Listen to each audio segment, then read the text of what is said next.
Two dead outlaws in a forgotten Bolivian mining town. No photographs, no confirmed identities, no official proof, just two bodies in a dusty boarding house, and a story that history accepted without asking too many questions.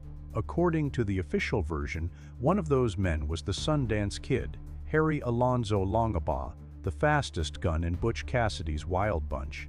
But when you start examining the evidence, or more accurately, the shocking lack of it, the entire story begins to unravel. Today we're reopening a frontier cold case that supposedly closed in 1908. We're going to examine the witness statements, the police reports, the missing documentation, and the strange gaps in the historical record that were supposed to prove how one of the most famous outlaws in American history met his end. And by the time we're done, the question won't be whether the Sundance Kid died in Bolivia. The real question will be whether anyone ever proved that he did. So when you hear the full story, you'll have to decide for yourself. Did Sundance die in that Bolivian shootout, or did he ride away from the legend and disappear into the American frontier under another name? If you've ever visited the cemetery in San Vicente, Bolivia, you've probably seen the marker that claims to show where Butch Cassidy and the Sundance Kid are buried. Tourists travel there every year. Local guides tell the story with absolute confidence, as if it's a settled fact of history. But there's one detail that almost nobody mentions. Nobody actually knows if the bodies in that cemetery belong to Butch Cassidy and the Sundance Kid.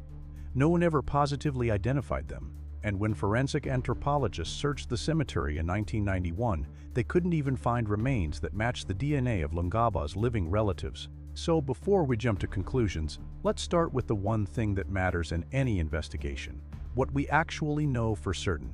Harry Longabaugh was born on May 24, 1867 in Montclair, Pennsylvania, to parents Josiah and Annie Place Longabaugh. He was the youngest of 5 children.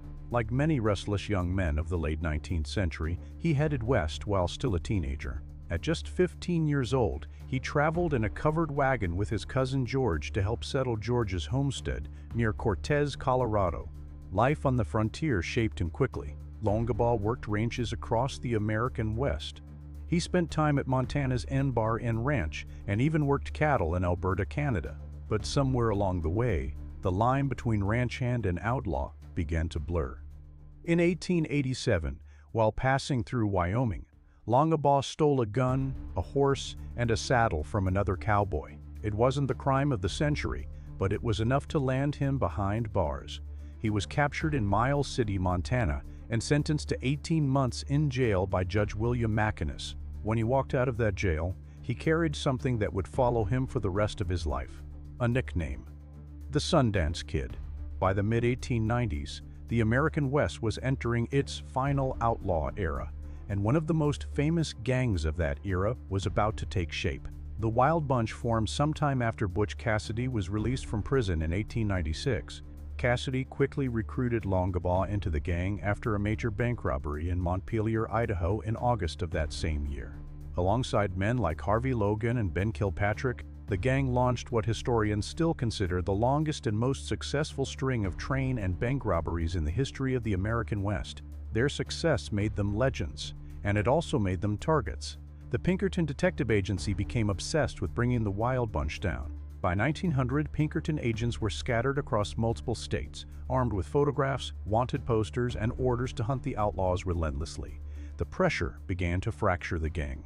Numbers were arrested, some were killed, and by early 1901, Butch Cassidy, the Sundance Kid, and Sundance's companion Etta Place decided to disappear entirely. They fled the United States and sailed for South America.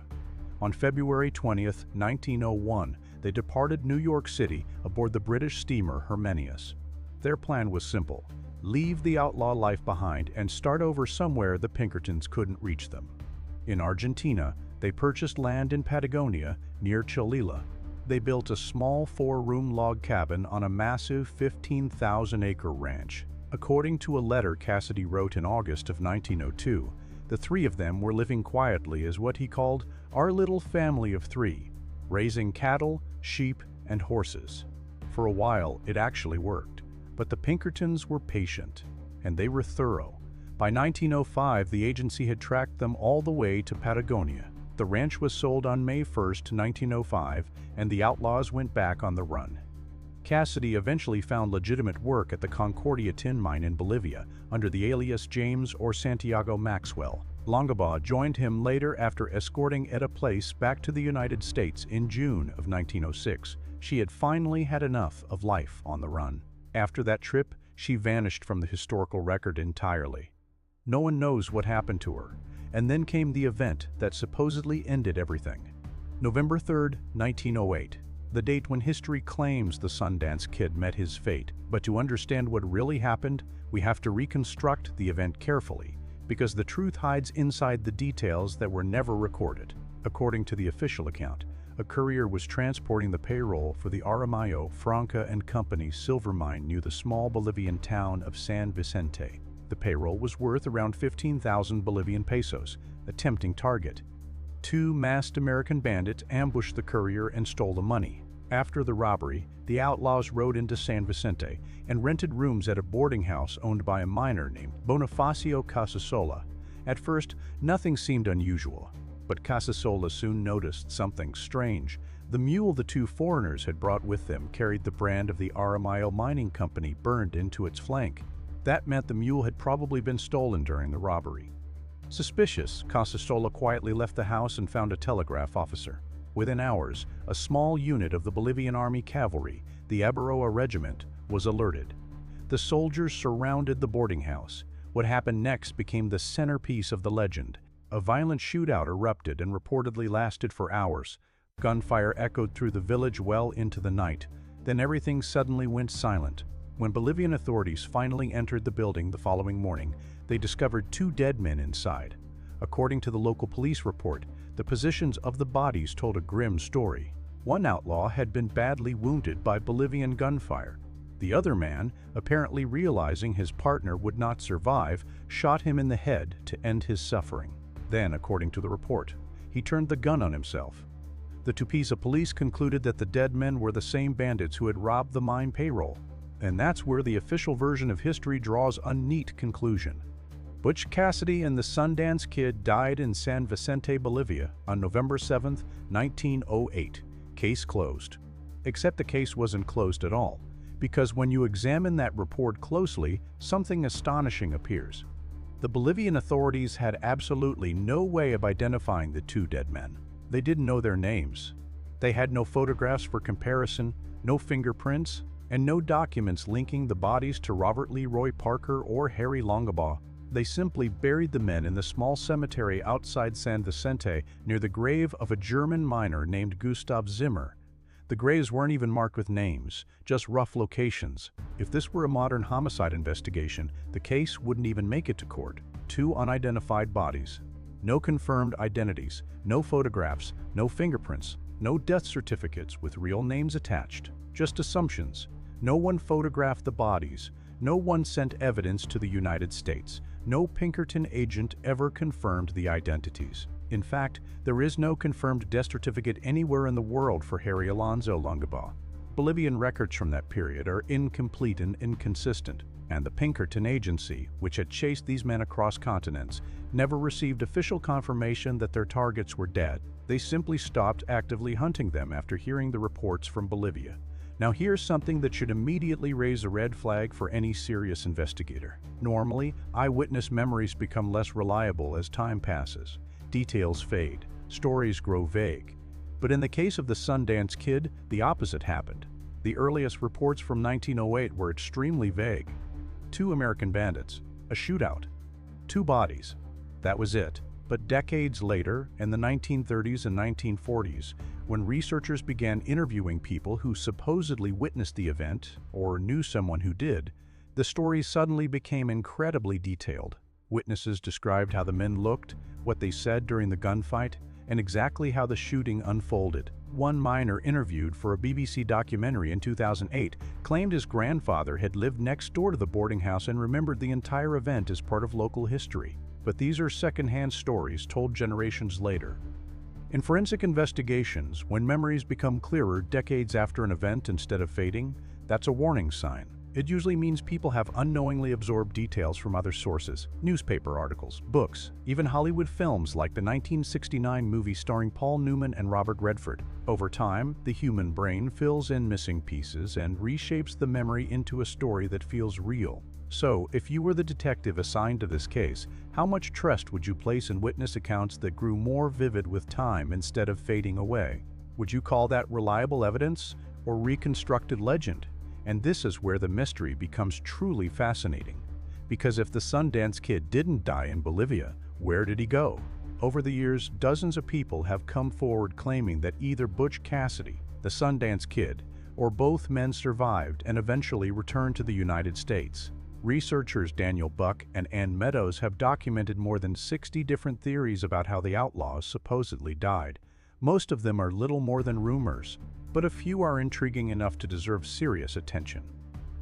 The most heavily investigated theory centers on a man named William Henry Long, who lived in the small town of Duchesne, Utah. Long died in November of 1936, reportedly from suicide, although even that detail has been questioned. According to his headstone, William Long was born in February of 1860. His obituary stated that he grew up in Wyoming's Bighorn Basin, the same region near the infamous hole-in-the-wall hideout once used by outlaw gangs. He married a widow named Lacernia Morrell in 1894 and helped raise her 6 children from a previous marriage. But according to Long's step-granddaughter, Ida Forsyth, the family always suspected something unusual about him. She later said they knew he had once ridden with an outlaw gang. They just didn't know which one. Decades later, in 2008, researchers exhumed William Long's remains from the Duchesne City Cemetery. University of Utah anthropologist John McCullough had filed court papers arguing that William Long and Harry Longabaugh might actually be the same man. When McCullough compared photographs of the Sundance Kid with photographs of William Long, he claimed to find several identical physical traits: a distinctive notch in the ear, a broken nose, a cleft chin, and the same height, hair color, and eye color.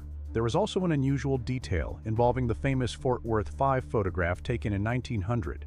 In that image, the Sundance Kid's fingers on his right hand curl inward in a distinctive way. In a later photograph of William Long sitting beside his wife, his fingers appear curled in the exact same manner. McCullough argued in court filings that the similarities strongly suggested the two photographs showed the same man, and the mystery deepened when McCullough examined Long's skull. The official death certificate claimed suicide with a rifle, but there were no powder burns around the bullet wound, and the angle of entry didn't match what investigators normally see in self-inflicted rifle wounds. The forensic evidence suggested that William Long might actually have been murdered. DNA testing was conducted on the remains, but the results were frustratingly inconclusive. The genetic material extracted from the decayed skeleton didn't definitively match the DNA of known Longabaugh relatives, but it didn't rule out the connection either. Long's step-great-grandson, Jerry Nickel, has spent years researching the case and remains convinced that William Long was the Sundance Kid living under a different identity. He points out that Long could never produce a birth certificate. On his marriage license in 1894, Long listed his age as 27, which would place his birth in 1867, the exact same year as Harry Longabaugh, not 1860, as written on his headstone. There are also claims that Long possessed photographs of women who strongly resemble the known sisters of Harry Longabaugh. Critics argue that the resemblance could be coincidence. Supporters ask a simple question: why would a Wyoming farmer own photographs of the Sundance Kid's sisters from Pennsylvania?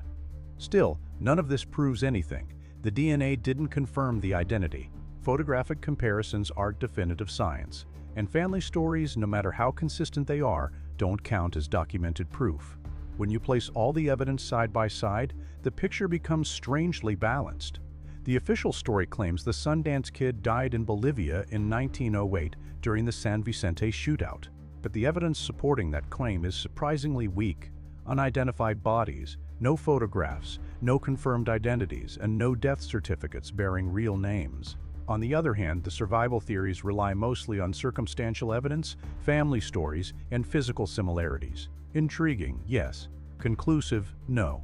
If this case landed on a detective's desk today, it wouldn't be labeled solved. It would be stamped with a very different word: unresolved, because there simply isn't enough evidence to prove the Sundance Kid died in Bolivia, and there isn't enough evidence to prove he survived either. What we're left with is the reality of the frontier, a time when records were incomplete, identities could change overnight, and a determined man could disappear if he truly wanted to. And Harry Longabaugh had every reason to vanish. The Pinkertons had chased him across 2 continents. His face was plastered on wanted posters. His gang was scattered or dead. If anyone in the outlaw world had the skill and motivation to fake his death and slip back into the United States under a new name, it would have been someone exactly like the Sundance Kid. But believing it and proving it are 2 very different things. In the end, the most powerful evidence in this case may actually be what's missing. No confirmed body, no verified death certificate, no photograph of the corpse, and no official closure from the agency that hunted him for years.